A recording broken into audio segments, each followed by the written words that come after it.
आङो जिहेतु गोलाव सम एनडिबिआव आङो स्ट्रागोलाव आं फैदों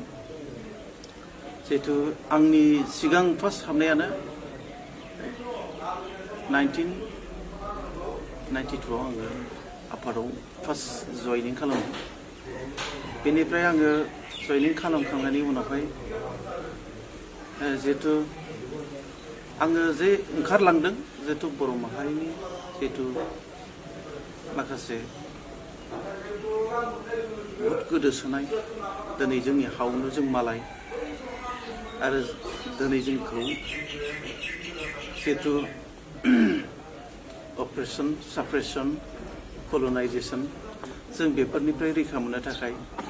जों नेशनेल डेम'क्रेटिक फ्रन्ट अफ एनडिपि आफादाव जों हाबहैदों जे बे हाबनायनिफ्राय ओरैबायदि जों मोगा मोगि जाबोदों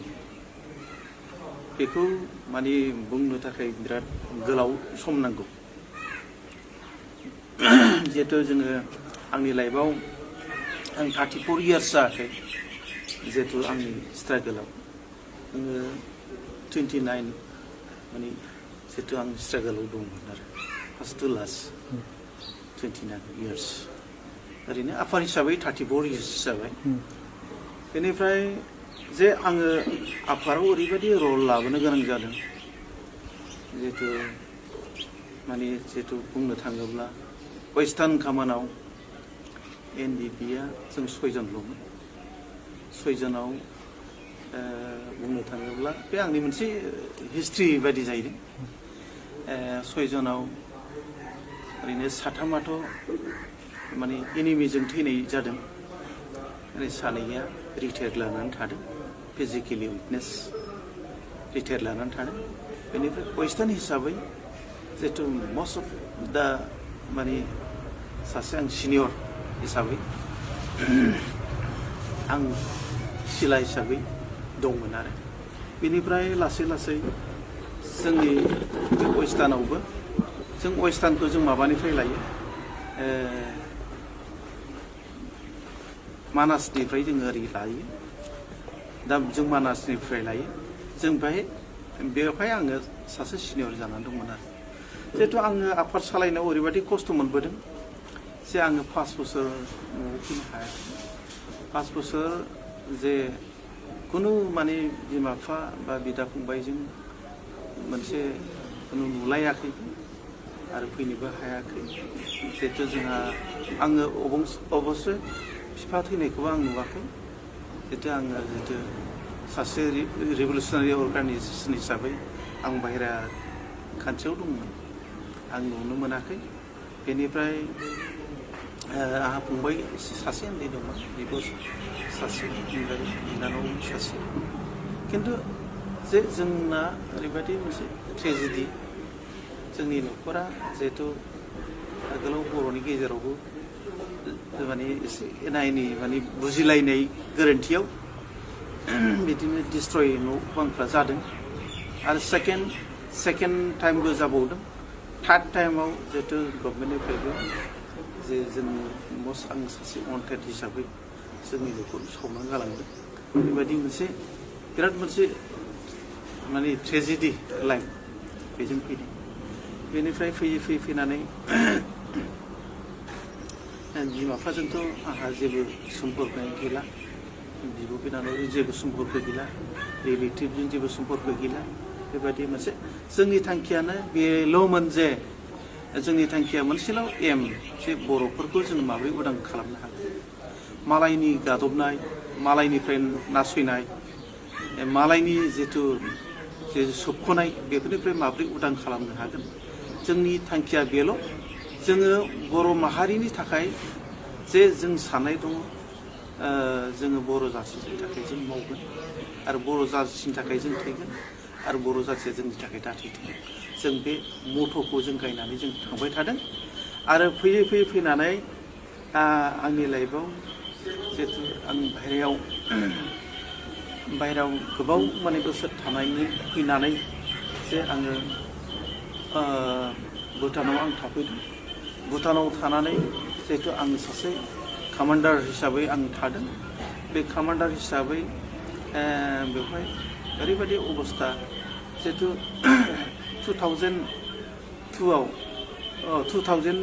2000आव मोनसे माने भुटाननिफ्राय सासे भुटाननि जिहेतु जों खाथियाव थायो हिसाबै जिहेतु इण्डियान गभर्नमेन्टनिफ्राय 2002आव मोनसे जिहेतु बेवहायबो मोनसे सरकारा दंमोन जे बिजेपि गभर्नमेन्ट दंमोन बे समाव माने नर्थ इस्टनि जिहेतु इन्सार्जेन्सि जे प्रब्लेम बे प्रब्लेमफोरखौ माने सुस्रांनांगौ होननानै बेसिकेलि माने बर'फोरनि समस्याखौ बांसिन समाधान खालामनायनि मोनसे हाबाफारि लादोंमोन बेवहाय बुंनो थाङोब्ला रुंसारि जानाय दानि थांनाय गिबि मन्त्रि जोंनि बिहारि बाजपेयी बेवहाय 2002आव बिथाङा प्राइम मिनिस्टारमोन दा जे जोङो भुटानाव थानाय हिसाबै भुटानाव माने भुटान राजाखौ मोनसे प्रेसार हरदोंमोन जे नोंथांनि जायगायावनो जोंनि गथ'फ्रा थायो बे गथ'फोरखौ थांनानै बुजायहैदो बिथांमोना मा नांमारगौ बेबायदि मोनसे भुटान राजानिसिम मोनसे मेसेज हरनानै बे भुटान राजाया जोंनाव मेसेज मोनसे मिडिएटर हिसाबै गभर्नमेन्ट अफ इन्डियानि मोनसे मेसेज होनो थाखाय जोंनाव फैदों बिथाङा 5 घन्टा आथिंजों फैनानै जोंनि केम्पआव फैनानै जे बिथाङा सोंफैदों जे नोंथांमोना जे मा बिमारोदों बिथाङा ओरैबायदि जे राजाया फैनानै बे मोनसे लाइफ माने हिस्ट्रि आरो मोनसे माने मोनसे फेक हिस्ट्रि बिथाङा फैनानै जे जोंनि दै होनायखौ लोंदों बिथाङा मेरि बिस्कुट साहाजों लाल साहाखौ लोंदों बेनिफ्राय मोनसे बिथाङा जिरायनानै एसे खोथा बुंदों जकिं बे मोनसे सासे राजाब्लाबो सासे बिथाङा ओरैबायदि मोनसे जकिं टाइपनि जकार मोनसे जक खालामोमोन आरो मानसिया एसे ओरैबायदि बुंदों बिथाङा नोंथांमोनाथ' जोंनि कान्ट्रियाव थानानै नोंथांमोनखौथ' फ्राय माने जोंनि भुटिया गथ'फोरबायदि नुयो जोंनिनो गथ' बिथांमोना आरो नोंथांमोनाथ' जोंनि नेबारिं कान्ट्रिनिनो सासे नोंथांमोना गोदोनिफ्राय सोमोन्दो गोनां बर'जों जे गंगारजों जोंहा गोदोनिफ्रायनो आलासि जानाय मोनसे रिलेसना दंखायो बे खोथाखौबो बुंदों बेनिफ्राय बाय माने जिरायबाय दसे जोङो जिरायनानै 1 घन्टासो जों जिरायदों बेनिफ्राय मोनसे एग्जाम्पल होदों आरो मोनसे जेनेबा हाजोखौ गाखोयोब्ला खनसेनो नोंथांमोना गाखोनो हागोन नामा बे मोनसे एग्जाम्पल होदों बेवहाय एग्जाम्पला ओरैबायदि जादों जिहेथु जोङो मोनसे गोजौ हाजोखौ खनसेनो जों गाखोनो हाया थारमाने बेनि मोनसे कुइसन थारमाने जोङो खनसेनो गाखोनो थाङोब्ला जों खनसेब्लाबो जों गेजेराव जोङो जिरायनो गोनां जायो दा बेवहाय बे बिथाङा बुंदों जे नोंथांमोना सभारेन कान्ट्रि जे नांदों आहाफाय जेबो बुंनो बाथ्रा गोनां गैया खिन्थु नाथाय नोंथांमोना माबा मोनसे मोननांगौब्ला खनसेब्लाबो नोंसोर गेजेराव जिरायनांगोन खारन जाहैबाय सेपारेट स्टेटखौ नोंसोर लायोब्ला गभर्नमेन्ट अफ इन्डियाजों आङो नोंथांमोननि थाखाय आं मिडिएटर जागोन बे खोथाखौ बिथाङा बुजायदों दा खोब माने बे समाव पजिटिभ दंमोन खिन्थु नाथाय बे समाव जोंना सिटुएसना बर'नि गेजेराव बारा मोजां मोनसे सिटुएसन नङामोन जोंनि गेजेराव पार्टि लालायनानै बा साखोला लालायनानै सानजा सोनाब लालायलायनानै जोंनि मोनसे बर'नि पलिटिक्सआव बेबायदि गाज्रि मोनसे बारहावा दंमोन दा दिनै जेन' हक जों बे जाहोननि थाखायनो जोंनि कमिउनिकेसना प्रब्लेम जादों बेनिफ्राय जोङो बुंनो थाङोब्ला जोङो मोनसे माबाबो लादोंमोन डिसिसनबो लादोंमोन नेपालनि पकराव जों मोनसे काउन्सिल जिरायदोंमोन नेपालनि पकराव थांनानै काउन्सिल जिरायदोंमोन बेवहाय जिरायनानै जिहेतु फरेनाव जोंखौ गभर्नमेन्ट अफ इन्डिया जोंखौ सावरायनो जेरै एनिसनजों फरेनाव सावरायदोंमोन थिग बेबायदिनो फरेनाव जोंखौबो सावरायनो खाबु होदोंमोन एक्सेप्ट भुटान नेपाल बांलादेश पाकिस्तान बेनि अनगायै एनि माने फरेन कान्ट्रि बेवहाय चान्स होदों खिन्थु नाथाय आनलाकि जोंनि लिडारफ्रा हमजाजोबनाय जादों आरो फारसेथिं बे हमजानायनि थाखाय जों बेक जादों दा बेबायदि जादों दा जों बेनि थाखाय जोङो बै समाव बेबादि जों सुबिदाखौ लानो हायाखै बे मोनसे आंनि हिस्ट्रि मोन्दांथि आंनि हिस्ट्रि आरो बेनिफ्रायथ' जोङो बे समाव बिजेपि गभर्नमेन्ट माने भुटानाव जितु बेनि जिखुनु इन्सारजेन्सि बा उग्रपन्थी होनना बुङो खिन्थु जों उग्रपन्थी नङा उग्रपन्थीया माखौ होनो टेररिस्टआ माखौ होनो रिभलुसनारिया माखौ खिन्थु नाथाय जों रिभलुसनारि अर्गानाइजेसनसो जा माबा मोनसे जिनिसखौ मोननो लुबैनायाव जों मोनसे प्रेसार बा जों गभर्नमेन्ट अफ इन्डियानि जोंनि दिनै जिहेतु जोङो इन्डियानिनो जों मानसि जोङो जिहेतु जोंनि समस्याखौ जों समाधान खालामनो थाखायसो जोङो मोनसे बिख'नाय बायदि दा बेखायनो जोंखौ टेररिस्ट उग्रपन्थी उग्रबादि बे जिनिसा जोंनाव फैयो आरो जों मोनसे रिभलुसनारि अर्गानाइजेसन बेनिफ्राय बेखौ फोजोबनो थाखाय मोनसे गभर्नमेन्ट अफ इन्डियानिफ्राय डिसिसन लानानै जिहेतु मोनसे 2003आव मोनसे अल क्लियार अपारेसन जादों माने भुटाननिफ्राय आउट खालामदोंमोन आरो इसिबां इन्सारजेन्सि प्रब्लेम दङ माने ग्रुप्सफोर दङ बिसोरखौ माने होखारनानै बा मोनसे डिस्ट्रय खालामनाय मोनसे पलिसि दंमोन इन्डियान टु भुटान बिसोर मोननैजों मा होनो मोनसे फोजोबस्रांनायनि पलिसि लादोंमोन एबा सारेन्डार खालामजोबनायनि मोनसे पलिसि लादोंमोन आरो दा बेवहाय नंगौ 2003 15 डिसेम्बराव जितु अल क्लियार अपारेसना जादों बे अपारेसनाव मथा मथि जोंनिफ्राय एनडिपिनिफ्राय बे समाव एनडिपिपि गैयामोन जों मोनसेल'मोन एनडिपिनिफ्राय गोबां सारेन्डार जादों आरो बे समाव आफादा जोबनायनि लामायाव दंमोन बे समाव जोंनि दैदेनगिरिफ्रा गासैबो जेलाव दंमोन सानैसो दैदेनगिरि दङ बिथांमोना दंब्लाबो खिन्थु ग्रुप हिसाबै थानो हायाखैमोन बिथांमोना जे बे समाव गावसोरखौनो माने लाइफखौ बोरैबा फोथांनानै दोननो हागोन बिनि थाखाय बिथांमोना हारसिं खारखोमानानै थानो गोनां जादों खिन्थु नाथाय आङो बे समाव आं सासे कमान्डार हिसाबै आफादखौ फोथांनांगौ जिहेतु जोंनि बे समाव एनडिपि आफादा 22 बोसोर जाबायमोन 22 बोसोर जानानै जिहेतु बे समाव जिहेतु आफादा मोनसे जोबहां अबस्था बे समाव रावबो माने आफादखौ बासायनायनि मोनसे माने गोनो गोथो मोनसे अबस्थायाव फैदोंमोन जेरावबो माने सिटुएसना गाज्रि जेरावबो माने बेवहाय प्रशासन जेरावबो माने इन्डियान गभर्नमेन्टनि जितु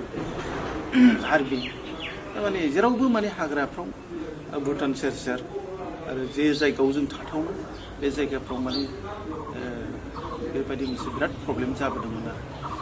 आफादखौ बासायनांगौ बिराद मोनसे प्रब्लेम फैदोंमोन थेवब्लाबो आङो 22 बोसोर जिहेतु स्ट्रागल खालामबोबाय बर'नि जे मोनसे थांखि लानानै जे नांबोदों बर'नि जितु जोङो मोनसे गोबाव आन्दलन खालामबोदों आरो जुदि जोङो दिनैनि सानसे समावनो सानसे अल क्लियार अपारेसनाव जुदि आफादा जोबनानै थानांगौब्ला एनडिपि आफादा जोबनानै थानांगौब्ला बेथ' जानाय नङा होननानै आङो साननानै आफादखौ लाखिनाय बायदि जादों नङाबा आफादा डिस्ट्रय जाबायमोन आरो बेवहाय आंजों माने 40 केडार्स दंमोन बिराद स्ट्रेंमोन आंजों बे 40 केडार्सखौनो लानानै आङो 2003नि उनावहाय आङो आफादखौ लासै आं कमान्डार मोनसे रल लानानै आफादखौ फेहेरबोनो हादों आरो दिनै फैनानै बेबायदि अबस्था बे समावथ' आंहा मेरिज जाबायमोन खिन्थु गथ' सासे दंमोन गथ' उन्दै आङो बिराद माने ट्रेजेडि न'आवबो फैनो हाया हाबा जानायनिफ्राय आं न'आव फैनो हायाखै बेबायदि अबस्था लाइफ जिहेतु माने आंनि हिन्जावाथ' न'आव थानो हायामोन मालायनाव बिदि सैमा बायदि होखारजायो बिदिनो आं सानदों आरो बे मोनसे खोथाखौ आं सिन्था खालामो जेनेबा जाय मानसिया रिभलुसनारि खालामो बे मानसिखौ गाज्रि होनो जाय मानसिया जाथिनि मावगोन बेबायदि मानसिखौ माने गाज्रि होननानै सानो समाव आरो खिन्थु नाथाय समस्या समाधान जायोबा बिथाङा मोजां जायो खिन्थु आं बे जिनिसखौ मोनबोदों आरो जों दिनै जाम्बाबो होनजादों आरो दिनै बे एसेल' मानसिखौ लानानै मा रिभलुसनारि रिभलुसन खालामगोन माबादि संगठन सालायगोन जों बेफोरबायदिबो बुंजादों माने जोङो ओरैबायदिबो जादों जिहेतु गभर्नमेन्ट साइडनिफ्राय जिहेतु जोंखौ माने बिराद सारेन्डार खालामनायनिबो पलिसि लादों नाथाय जोङो जिहेतु आंहा फेमिलि दं हिसाबै आंखौ बायफर्स खालामनो नागिरदोंमोन नाथाय हायाखै खिन्थु आंनाव मोनसे जिद दङ मोनसे स्टेन्ड दङ बे स्टेन्डआ आंना बिराद गोरा जिहेतु आङो माब्लाबाबो आंखौ स्टेन्डनिफ्राय बा आंनि टारगेटनिफ्राय बा जोंनि एमनिफ्राय बर' जाथिनि एमनि मोनसे थांखि लानायनिफ्राय आंखौ दोरोद होनो हाया आंखौ थाखाजोंबो बायनो हाया आरो फैसाजोंबो बायनो हाया आं स्टेन्डनिफ्राय आङो 1 इन्सिबो आं दोरोदा आं बे स्टेन्डखौ लानानै आं फैदों हाजारखि मानो बुङा मानो जोंखौ बायदिसिना बुङा माने जोंखौ जाम्बानो होना माने एसेल' संख्याखौ लानानै मा रिभलुसन खालामगोन बे खोथाखौ बुङा मानो आं खोनासंबोआखै आंनि संगठनखौ आं माने सालायबोबाय थादों आं बुहुद खस्थ' मोन्दों जों दै मोनलोङाखै जेनेबा जोङो जानाय लोंनायनि प्रब्लेमाथ' जोङो मालाबा ओंखाम मोनजायो संख्रि गैया फानलु गैया मालाबा हाग्रानि मैगं जानानै थायो आरो मालाबा बिदिनो हाग्रानि जानला मोनला फिथाइ सामथाइ जानानै थायो बेबायदि अबस्था आरो रिभलुसनारियाव बे जाखायो जाथिनि मावनो थाङोब्ला नोङो गासिबो समस्त माबाखौ रुजुनो गोनां जायो बजाखौ रुजुनो गोनां जायो बिबानखौ रुजुनो गोनां जायो जोङो खिन्थु सासे जोङो एकदम माने पियर सासे जोङो बुंनाय बायदिसो जायो जों सासे रिभलुसनारिनिफ्राय जों फैनाय सासे बेक्ति आरो आङो बेखौ गोसोखाङो आरो जेनेबा जोंनि गेजेराव माखासे बिराद 2000आवथ' माने सिसफायार जाबाय 2000आव सिसफायार जानानै जोङो जयैनो दंमोन बिदि धिरेन नङामोन